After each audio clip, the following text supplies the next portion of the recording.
Palavra Rema, um tempo de esperança para a sua vida. Pastor Rafael dos Anjos.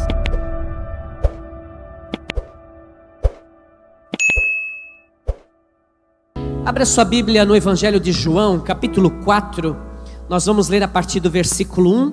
E aí marca sua Bíblia nesse capítulo 4, que a gente vai trabalhar alguns versículos. Capítulo 4, Evangelho de João, a partir do versículo 1.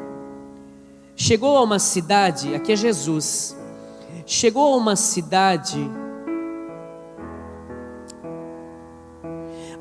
chamada Sicar, perto das terras que Jacó dera a seu pai José. Estava ali a fonte de Jacó e Jesus, cansado da viagem, assentou-se junto à fonte. Era quase a hora sexta. Versículo 7. Vindo uma mulher samaritana tirar água, Jesus lhe disse: dai-me de beber. Seus discípulos tinham ido à cidade comprar comida.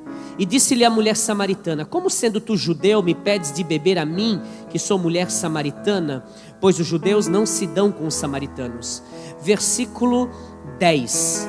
Respondeu-lhe Jesus: se conheceras o dom de Deus e quem é o que te pede dar-me de beber, tu lhe pedirias e ele te daria água viva. E disse-lhe a mulher: Senhor, tu não tens com que tirá-la e o poço é fundo. Aonde tens a água viva? És tu maior do que o nosso pai Jacó, que nos deu o poço, do qual ele próprio bebeu, e bem assim os seus filhos e o seu gado? Respondeu Jesus: todo aquele que beber desta água tornará a ter sede, mas os remanescentes, aqueles que beberem da água que eu lhe der, nunca mais terão sede. Deveras a água que eu lhe der, se fará nele uma fonte de água que jorre para a vida eterna. Então a mulher disse a Jesus: Senhor, então me dá dessa água, para que eu não tenha mais sede e nem precise vir aqui tirá-la. Jesus disse no versículo 16: vai e chama o teu marido e vem aqui. Então ela respondeu: eu não tenho marido. Então Jesus respondeu: tens razão em dizer que tu não tens marido, porque tu já teve 5 maridos, e o que tu tem agora não é o teu marido. Uau! Isso disseste com verdade.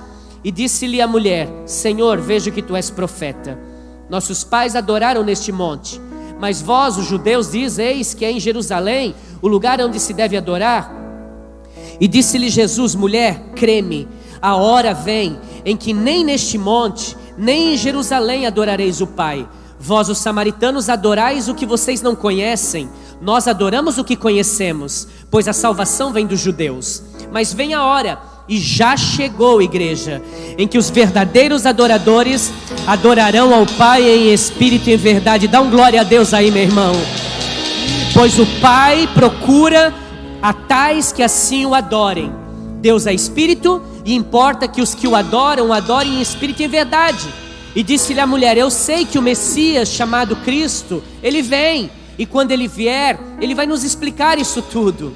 Era o Messias, é Jesus que está dizendo, mas ela diz: ele vai vir ainda. Disse-lhe Jesus: eu sou o Messias, sou eu que estou falando contigo.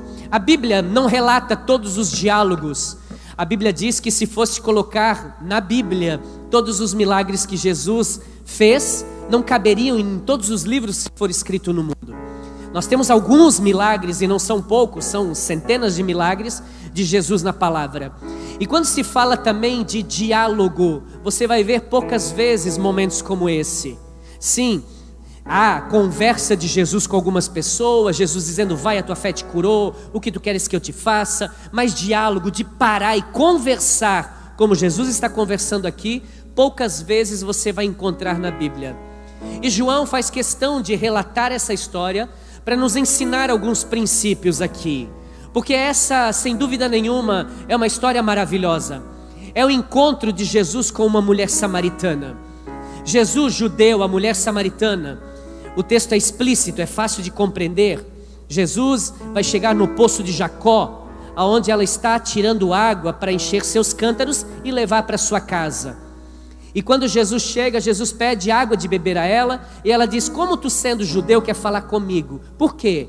Porque a crença judaica, como também a crença árabe, proíbe-se um homem dirigir a palavra a uma mulher, assim diretamente.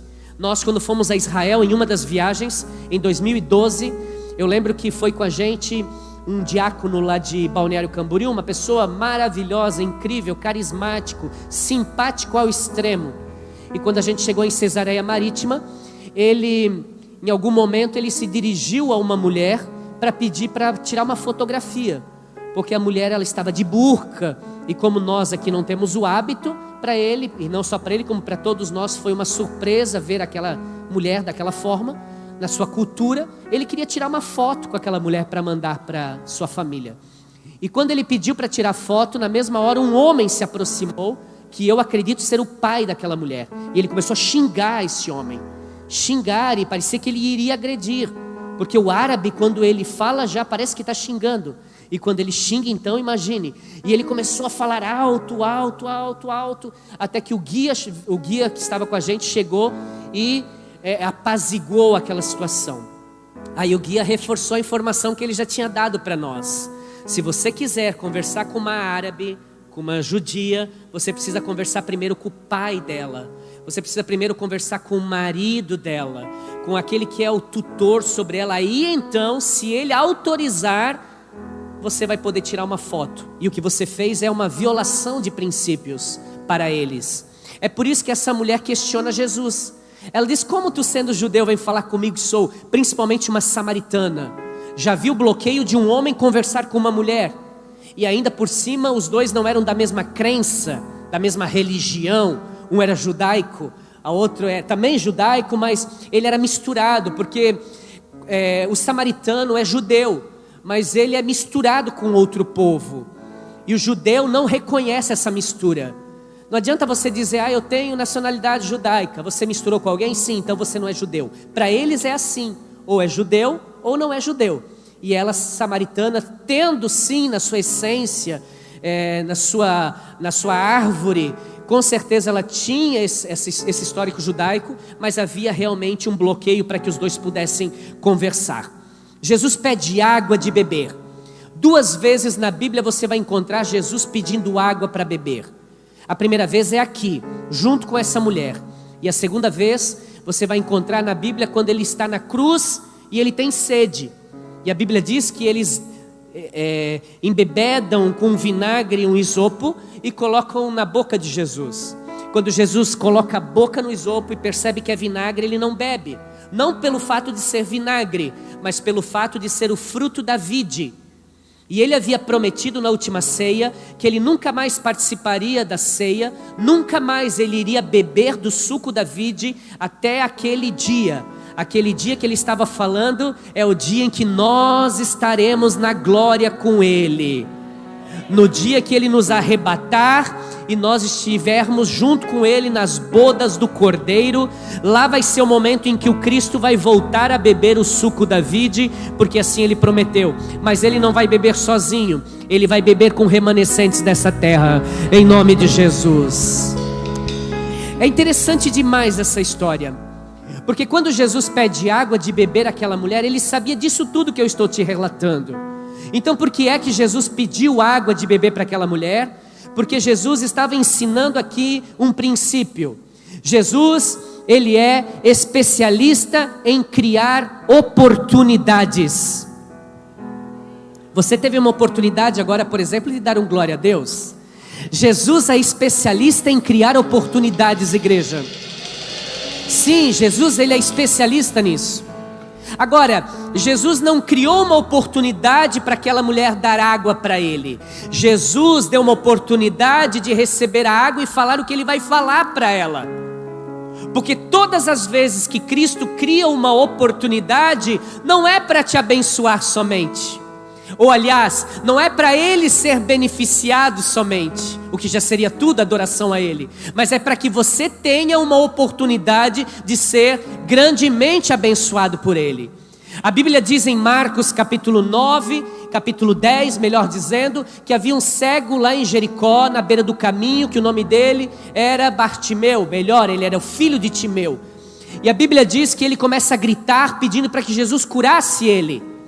E Jesus ouviu E Jesus chama aquele homem e Jesus pergunta a ele: o que tu queres que eu te faça? Ou seja, Jesus estava criando eu vou pregar tudo de novo. Jesus estava criando uma oportunidade. De quê? Daquele homem ser curado.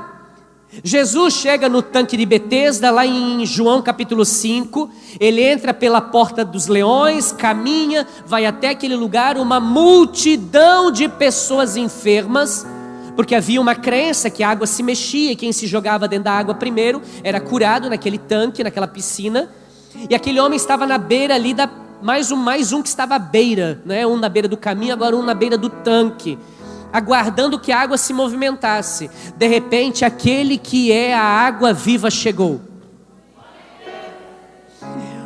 O paralítico esperando que a água se mexesse, e a água se mexendo do lado dele, e dizendo: você quer ser curado? Ele diz: não, mas eu estou esperando a água se mexer. Você quer ser curado? Porque muitos querem água mexendo e a água está do lado dele, Jesus está com ele, Jesus quer fazer algo e ele procura longe aquilo que Jesus quer fazer perto. Ele está ali falando com aquele homem, criando uma oportunidade para ele. Ele começa: mas não tem ninguém que me joga na água. Eu não estou pedindo se tem alguém que joga você na água, eu pedi se você quer ser curado. Jesus criando uma oportunidade para curar aquele paralítico. A mulher do fluxo de sangue, a Bíblia diz em Lucas 8 que ela toca nas orlas do manto de Cristo e ela é curada. Sai virtude de Deus, sai poder de Jesus, e Jesus mais uma vez vai criar uma oportunidade. O que ele diz? Quem me tocou? Criou uma oportunidade. Quem me tocou? Se eu tivesse lá, irmãos, mesmo que eu não tivesse tocado, eu tocava na hora e dizia: eu toquei, estou aqui, ó. Toquei agora. É claro que você não ia mentir, né? Eu toquei. Que aí você ia ficar endemoniado lá na frente de Jesus, né? Não, você ia tocar neles e dizer: eu toquei agora, Jesus. Então tá, eu senti que de mim saiu virtude. E olha que coisa linda o Cristo, criando oportunidades para que você seja abençoado. Eu não sei se você entendeu isso, meu irmão. Em nome de Jesus. Você acha que está aqui porque você vem aqui todo domingo? Você acha que você veio aqui porque você foi convidado por alguém? Você acha que você está aqui por acaso? Não, você está aqui porque Deus criou uma oportunidade para a tua vida, e você será impactado por este poder na tua vida, em nome de Jesus. Vamos, igreja, erga suas mãos. Eu profetizo que haverá cura na tua vida, haverá restauração na tua casa. Tu e toda a tua casa servirão ao Senhor. Se prepare para avançar em todas as áreas da tua vida, em nome de Jesus. Jesus é especialista em criar oportunidades. Jesus arrumou uma oportunidade de desviar a conversa da água e dizer que Ele era a fonte de água viva. Que coisa maravilhosa isso. Agora o versículo 16, Jesus disse àquela mulher o seguinte: vai, chama o teu marido e vem aqui. E o que ela vai responder? Eu não tenho marido. E Jesus disse para ela: é verdade, você já teve quantos? Jesus amado, imagina a fama dessa mulher na vila que ela morava. Verdade, porque é uma mulher que passou por 5 homens, misericórdia. E ela teve 5 maridos, não eram 5 namorados. Ela teve quantos maridos? Um só já dá problema, imagina 5, irmã. 5 maridos. E quando ela diz: eu não tenho, já tive. Aí Jesus diz: você já teve 5. Aí ela já ficou impactada. Nossa. E Jesus continua e diz assim: e aquele que tu tem agora nem é teu. O que já era ruim, Fábio, ficou pior. Tinha 5 e agora o que ela tem, ela é amante. Quando Jesus diz isso a ela, aí ele diz assim: é verdade, tu não tem marido, e aquele que tu tem não é teu. Isso tu falou? É verdade, Jesus disse a ela. Jesus mostra para aquela mulher o que ela teve os 5 maridos, que agora ela estava confusa. Ele mostrou que todos os homens com os quais ela tinha se relacionado não a fizeram feliz. Jesus estava tocando na ferida daquela mulher, porque Jesus é especialista em tocar na nossa ferida. Porque não existe cura sem tocar na ferida. Tem que tocar na ferida. Se você se machucar e ir no médico, no ortopedista, porque você quebrou o braço, ele vai pegar o teu braço e vai fazer crack. Ele vai tentar encaixar primeiro. Ele vai mexer, vai doer tanto, mas não há cura sem ser tocado na ferida. Não há restauração. Um dia eu fui jogar futebol, faz muito tempo. Fui jogar futebol, era futebol de areia. Talvez você jogou comigo aquele dia. Não tão bem como eu, mas jogou. E nós fomos lá na Associação do Bairro das Capitais. Fomos lá jogar bola, piazada da igreja. Eu também, piazada, né? Piazada da igreja. Fomos lá bater uma bolinha. De repente eu levei um tranco, porque o cara esqueceu que eu era pastor. Aliás, ele sabia, mas o demônio entrou nele, vou quebrar o pastor. E ele me deu um tombo e eu caí de joelho. E o que aconteceu? Eu ralei meu joelho, aquela areia grudou. Sangrou muito. Mas quem é fominha, meu irmão, está sangrando e morrendo. Não sai do campo. E como eu não sou fominha, eu fiquei até o fim. Sangrou, colou, Marcelo, areia no sangue, colou. Quando eu estava saindo de lá, um amigo disse assim, chega em casa, pega aquela esponjinha Scott Brite, verde e amarela. Eu disse, o diabo já está usando outro. Ele disse, chega em casa, coloca no chuveiro, e aí você pega a parte verde e passa em cima para tirar toda a areia. Porque se ficar areia aí, vai inflamar. Eu cheguei em casa, peguei a Scott Brite, fazendo propaganda aqui, não ganho nada para isso. Peguei a esponjinha. Quando eu liguei o chuveiro, irmão, e o primeiro pingo de água pingou no meu joelho, você está rindo porque não foi com você. Meu Deus do céu, meu irmão, pensa que eu dei um glória a Deus tão alto naquele chuveiro, que até minha esposa veio ver o que estava acontecendo. Doía demais, só de passar água. Quando eu olhei aquela esponja, ela olhou para mim, eu olhei para ela e disse, não, só passei a mão mais ou menos, tirei, beleza, passei um negócio ali, uma pomada, não lembro o que era, mas enfim, minha esposa sabia. Metiolate.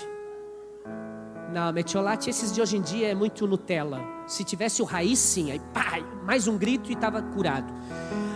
Daí no outro dia, 2 dias depois, irmãos, as minhas calças vertiam pus.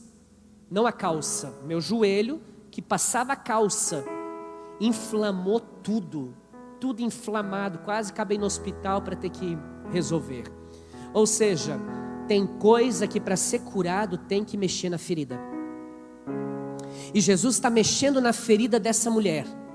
Agora, sabe o que é bonito? Ou é louvável nessa mulher? É que quando Jesus disse assim, que você tem 5 maridos, ela olhou para Jesus e ela não falou assim, mas veja bem, deixa eu te explicar por que eu tive 5 maridos. É muito fácil você chegar, apontar o dedo e me acusar, porque só Deus para julgar. Mal sabia ela que era Deus, né? E Jesus, ela podia dizer assim, sabe o que é, seu Jesus?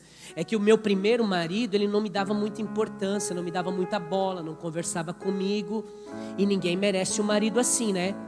Então eu mandei ele para imersão de casais e deixei ele lá aprender.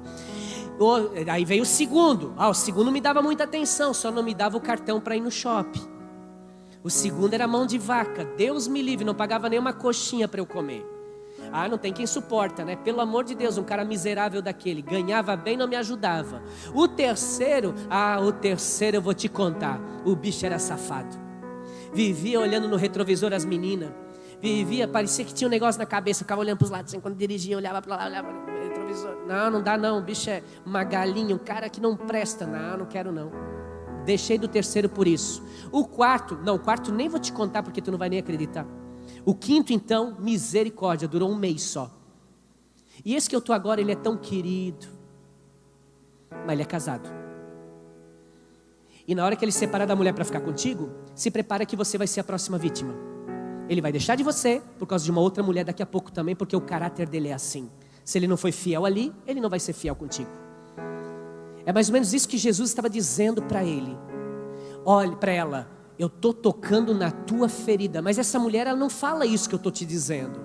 Essa mulher olhou para Jesus e disse, eu vejo que tu és profeta. Imagina você ser repreendido você ser corrigido e você simplesmente dizer: você está certo, pastor, eu errei. E a gente tem uma dificuldade com isso. A gente tem dificuldade. Quando a gente é corrigido, a gente quer transferir. Mas é por isso que aconteceu isso. É por isso. Filho, não faz mais. Mas o fulano também faz. Olha o nível de mediocridade que o ser humano chega. De nivelar o seu pecado porque um outro faz.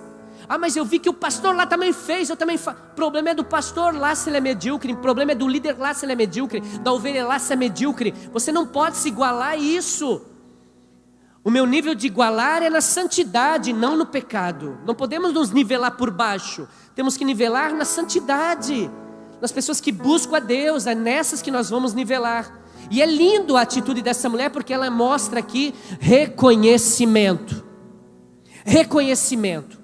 Como é bom quando uma esposa olha para o seu marido e diz: amor, você errou. E ele diz: é verdade, eu errei.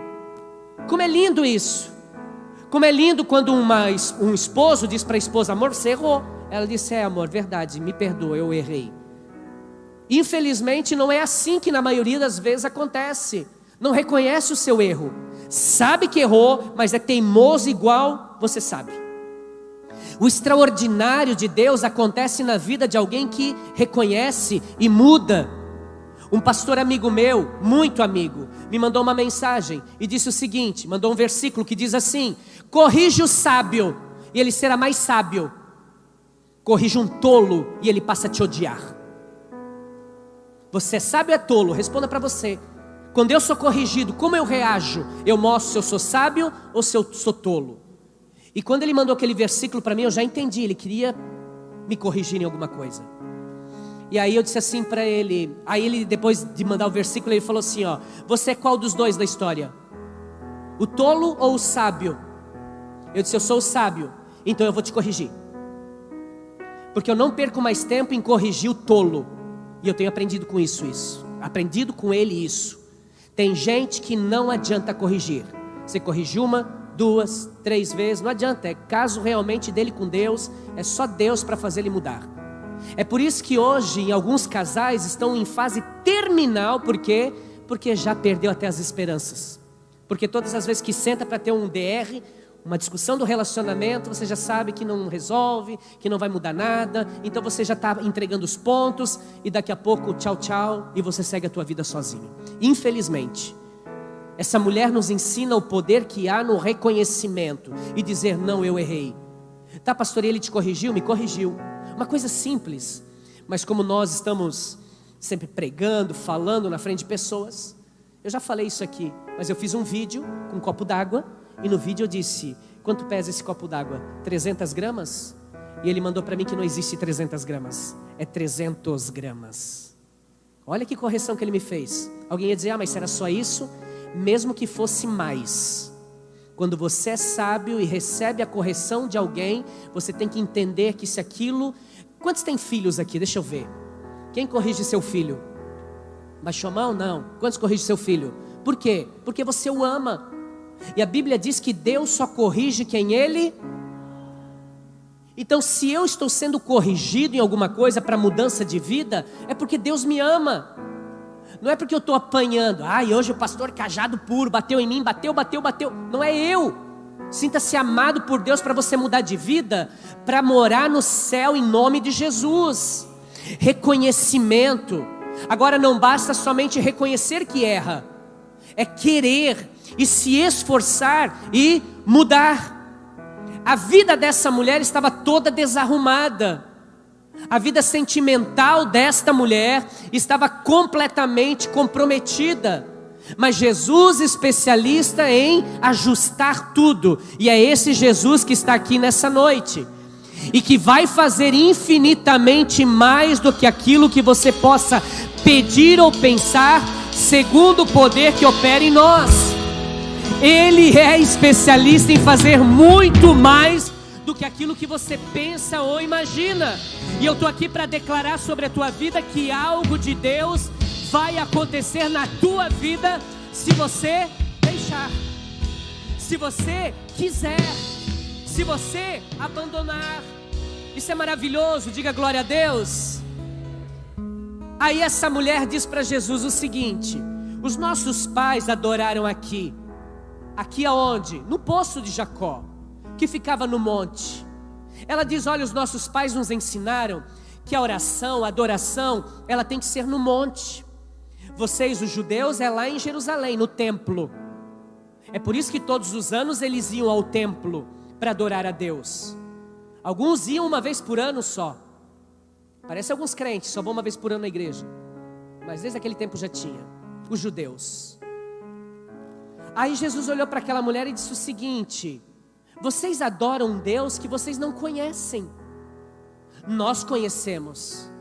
Mas chegou a hora em que Deus está buscando verdadeiros adoradores. E os verdadeiros adoradores não são aqueles que somente sobem no monte para orar. Pode subir, não tem problema nenhum. Não são aqueles que vão lá no Muro das Lamentações, hoje ainda em Jerusalém, e oram lá. Aquele está lá em Jerusalém, aquele adorador. Meu irmão, vou falar uma coisa para você. Ano que vem eu vou novamente a Jerusalém. Todas as vezes que eu vou no Muro das Lamentações e oro lá, é o mesmo que eu orar dentro da minha casa. Sim, existe uma emoção diferente na tua alma, mas espiritualmente falando é a mesma coisa. Se eu subo aqui na rua Tamoio, onde que a irmã morava, na frente da casa dela, subo aquele morro lá e vou lá na esplanada orar, como eu ia muitas vezes, e eu oro lá em cima, e eu oro na minha casa, e eu oro dentro da igreja, é a mesma coisa. Não me venha com sentimentalismo barato. É isso que Jesus está dizendo para essa mulher. Você não precisa vir aqui no poço para orar, para adorar. Você pode adorar na tua casa. Você pode adorar onde você estiver. Jesus quebrou a religiosidade dela. E isso aqui é um outro princípio para nós. A quebra da religiosidade. Tem muita gente na igreja que se transformou em profissional de púlpito, profissional de altar, profissional no serviço. O cara que vem à igreja, mas a mente dele está distante. Alguém que virou religioso, que sabe que tem que ir à igreja, ele sabe que tem que frequentar os cultos, mas que já não tem experiência com Deus há muito tempo. Essa mulher está dizendo: eu sou religiosa, eu venho sempre aqui tirar água. Aqui os nossos pais, aqui o Jacó bebeu dessa água. O Jacó que fez esse poço. E nós estamos aqui em sinal de quê? Deus não precisa disso, irmãos. Deus não precisa de altares montados fisicamente. Deus não precisa de uma estátua para adorar a Ele. Deus não precisa de idolatria. Muito pelo contrário, Deus condena essas práticas. Eu vou montar um altar lá na minha casa, vou encher de anjinho. Que anjinho? Isso é idolatria. Remove isso de dentro da tua casa. Até os anjinhos, tira. O único que é digno de ser adorado é o Cristo, Jesus. É a Ele que nós adoramos com todo o respeito. Muitas pessoas vivem uma vida religiosa, tem a sua e Jesus está dizendo para ela: minha filha, você não precisa trocar de religião. O que você precisa trocar é de relacionamento. Porque Jesus não quer de mim, de você, religião. Ele quer relacionamento. Relação. E quanto mais relação nós tiver com Jesus, quanto mais relacionamento nós temos com Ele, mais as coisas que são erradas ficam muito claras diante de nós, para nós dizermos não. Eu lembro que eu trabalhei numa empresa aqui da cidade, e tinha um camarada lá, que principalmente nos dias que eu fazia propósito de jejum, o cara ficava possesso. Sabe que quando você faz um propósito com Deus, Deus usa alguns para te abençoar, e o diabo usa os servos dele também para te tirar a paz. E é bom isso. Não é bom viver aquele momento, mas é bom saber que o diabo está furioso, porque ele já sabe que você será abençoado. Eu fazia o jejum, e nosso período de café ali, não lembro, o Adir pode me ajudar, trabalhava lá, o Adir era meu diretor lá da empresa. 1 hora, Adir, 40 minutos, 1 hora, né? Mais ou menos, a nossa área, que era a área técnica. E aí o que acontecia? Eu ficava dentro da minha sala, todo mundo saía para o café, eu ficava dentro, orando. Colocava louvor, ficava orando. Naqueles meus 40 minutos até 50, 10 minutos finais, eu entrava dentro do refeitório. Você está de jejum, meu irmão? Entrar no refeitório é para provar o diabo mesmo. Não você, ele. Eu entrava. Só que quando eu colocava os pés lá dentro, descia coisa ruim nele. E ele dizia assim, ó, ele está conversando contigo um assunto normal. Ah, o Brasil ganhou 2-0 da Sérvia. Nossa, o Richarlison, golaço, tá, todo faceiro. Quando você entra, o diabo entra e ele muda o assunto. Aí ele dizia assim, ó, quando eu entrava, um dia eu entrei, ele disse assim, eu aprendi na minha família, com os meus pais, que a vida nossa tem que ser assim. Nós podemos sim fazer mudanças de cidades, morar em outra cidade, a gente pode morar em outro estado, a gente pode trocar de roupa, a gente pode mudar até de time de futebol, e a gente pode até mudar de mulher se quiser. O que nós não podemos, que eu aprendi com os meus pais, é mudar de religião, porque isso vai me levar para o inferno. Olha o que o cara falou, mudar de mulher pode, tudo pode, mas mudar de religião vai para o inferno. Meu irmão, aquilo vinha até aqui, ó. Só que eu pensava, eu não vou jogar 50 minutos de oração e jejum no lixo. Não vou. Eu nem me deixava bater. Aí ele dizia assim, ó, me falaram também, ó o diabo. É o demônio mesmo, o dente de alho. Ele dizia assim, ó, me disseram também que quem lê a Bíblia toda fica, ó, louco. Quem já ouviu isso? É o demônio. Aí, irmãos, você já viu que nos filmes de Hollywood, todos os filmes de Hollywood que aparece um cara falando de Jesus, ele é louco? Para passar essa ideia de que crente é tudo louco, crente que crê em Jesus é tudo maluco, é o pregador do Apocalipse. A gente é mesmo, louco por Jesus. Paulo diz, para quem não crê é loucura mesmo, e nós fomos salvos pela loucura da pregação. Aí aquele dia eu não aguentei. Eu falei assim para ele, é verdade, fica tudo louco. Né, Rafael? Tudo louco. Inclusive eu já li umas 3 vezes. E é por isso que eu trabalho aqui nessa empresa contigo. Porque nós dois combinamos aqui. Nossa, aquele homem ficou furioso comigo. Furioso, bravo. Ele já era um homem nervoso por natureza, assim, era um cara brigão, já assim de natureza. Ele queria me matar, se ele pudesse. Mas não podia, porque na empresa ele ia ganhar conta. Só por isso. Não, é porque o sangue de Jesus está na tua vida, está na minha vida, e Ele nos dá autoridade. Irmão, você não tem religião, você tem Jesus. É isso que você tem que colocar nessa cabecinha linda que você tem. Sabe por que eu digo isso? Porque tem gente sentado aqui agora preocupado se essa foto que foi tirada no culto vai aparecer na internet e a tua família vai ver. Olha que medo que você tem. Medo de quê? Da religião que blindou a gente, que prendeu a gente. Essa mulher diz isso para Jesus, mas eu tenho medo. Já pensou se todo mundo descobrir que você é o Cristo e eu vou passar a servir você? O que vai ser da minha vida? A Bíblia diz que se nós negarmos Jesus aqui, Ele vai nos negar lá. E deixa eu te falar, negar Jesus significa exatamente isso, brigar por causa de religião. Porque tem gente que por causa da religião vai para o inferno.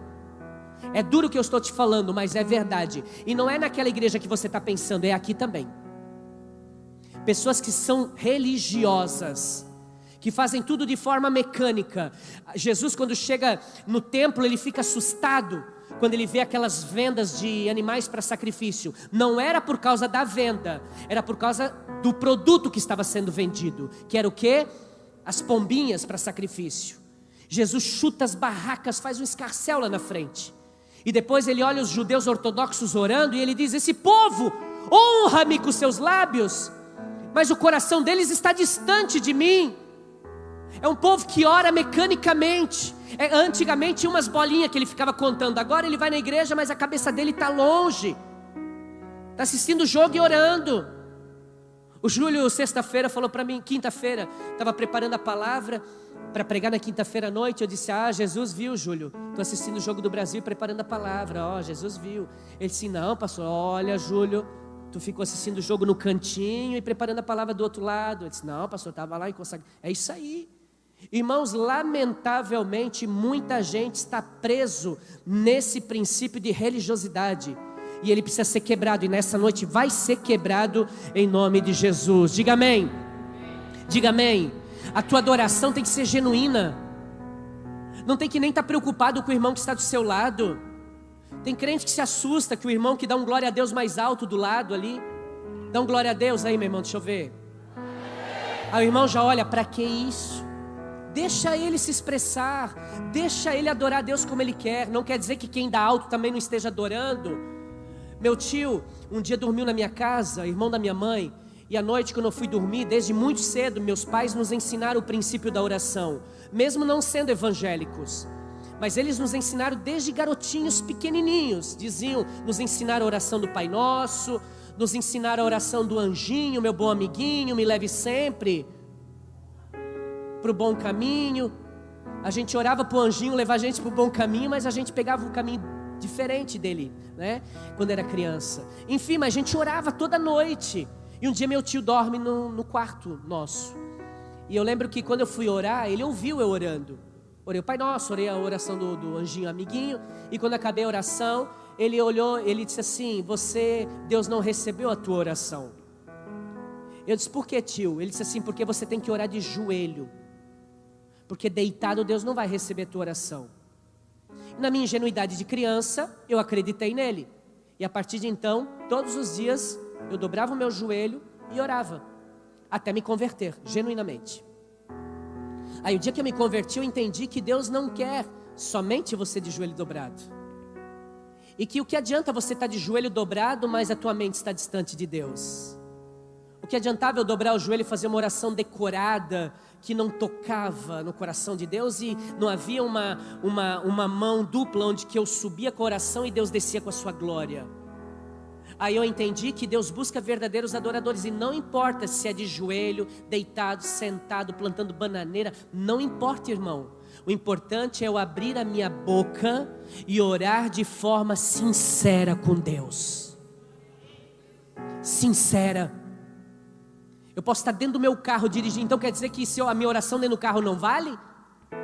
Então eu estou indo fazer uma viagem com a minha família, e na viagem, quando saímos de Timbó, eu digo: agora vamos fazer uma oração, gente? Vamos. Eu paro o carro, encosto no asfalto, todo mundo dobra o joelho ali no cantinho e a gente vai orar ali. Também pode, não há nada de errado nisso. Mas você não pode cair num nível de religiosidade e entender que a oração que é válida é só aquela de joelho. A oração válida é aquela que sai como honestidade, como sinceridade, como algo real, que flui de forma natural. E aí Deus vem e te abençoa, amém? A religiosidade não pode te prender. Diga comigo: a religiosidade não me prende, porque eu sou liberto pelo sangue de Jesus, amém? A mulher, ela abre o coração e recebe a palavra de Jesus. Preste atenção a isso. Ela recebeu a correção com alegria. A prova é que quando ela se levanta, ela larga os cântaros, os vasos de água, e ela corre para a cidade. Para quê? Para reclamar? Para murmurar? Ela pega o cântaro, coloca na cabeça e diz: seu miserável, você está louco? De onde tu tirou essa? Vai viver a tua vida, vai cuidar da tua vida. Quem tu pensa que é? Seu evangélicozinho de meia tigela. Vai seguir tua vida, você é o crente chato, vai viver a tua vida. Não é nada disso. Ela nem leva os vasos, ela sai correndo. E ela vai falar para todo mundo o que aconteceu. Porém, há um porém aqui. Qual é o porém? Essa mulher está com a vida arruinada. Não há nenhum respaldo na vida dela. Credibilidade diante da sociedade, zero. Ninguém foi junto com ela para dizer assim: ó, é verdade, eu vi aquele homem conversando com ela, eu ouvi tudo que ele falou e realmente a vida dela mudou. Não há nada disso. Ela saiu para buscar a água no poço e volta gritando para casa de alegria. E ela dizia o quê? Eu me encontrei com um homem. O povo do bairro já sabia dessas histórias dela se encontrar com um homem. Então quando ela vem toda feliz: eu encontrei um homem. Todo mundo já dizendo: é mais um, é o sexto, é o sétimo. Mas ela diz: não, vocês não estão entendendo. Eu me encontrei com aquele que é o Cristo. Ele mudou a minha vida. E o que fez as pessoas irem até Jesus com ela? Se a mulher não tinha credibilidade, ninguém acreditava nela, não tinha moral nenhuma para falar de testemunho, como que as pessoas ouviram ela e seguiram ela até o Cristo? Porque sobre a vida daquela mulher naquele encontro foi liberado uma unção de Deus sobre a vida dela. Não, você não entendeu. Só porque você veio aqui essa noite, há uma unção de Deus reservada para a tua vida, em nome de Jesus. Jesus quebrou o silêncio daquela mulher e colocou nos seus lábios um testemunho. Mas não foi só um testemunho, foi um testemunho com unção. Porque tem gente que dá testemunho, irmão, e tem unção no que ele fala. Quando ele começa a compartilhar o testemunho dele, o Espírito de Deus começa a falar contigo. Aí você chora, você reconhece que é algo de Deus, que não é algo construído, que não é algo manipulado, não, é verdade. Eu vejo os olhos dele brilhar, eu vejo que houve alguma coisa de mudança na vida dela. E o que eu quero profetizar na tua vida é que ao sair dessa noite, deste lugar, e você abrir os teus lábios e começar a falar desse Jesus para as pessoas, elas vão ver unção na tua vida. Tua família vai ver a diferença na tua história, e você vai viver o que você nunca viveu antes, em nome de Jesus. Só quem crê aplauda ao Senhor.